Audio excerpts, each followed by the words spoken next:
Hey guys, in this video we will be learning how to create a round pillar, also known as a column. Alright, let's get started. Alright, so firstly we are going to use the free modeling function to create our round pillar. Okay, so when I'm inside my free modeling function, I can use the polygon. Okay, so when I draw onto a polygon, it is actually a pentagon with 5 sides.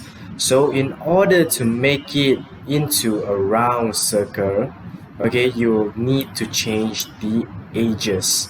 Alright, so which means that the more edges you input, the smoother the circle will be. Alright, the smoother the polygon will be. So right now when I draw onto it, you will see a round circle. Okay, so let me just delete this off.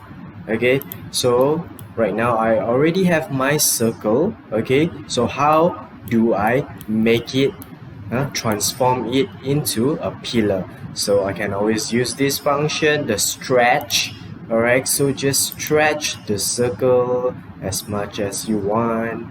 Okay, and then just click onto it. So when you return, you will see a round pillar, also known as a round column. Okay guys, good luck trying.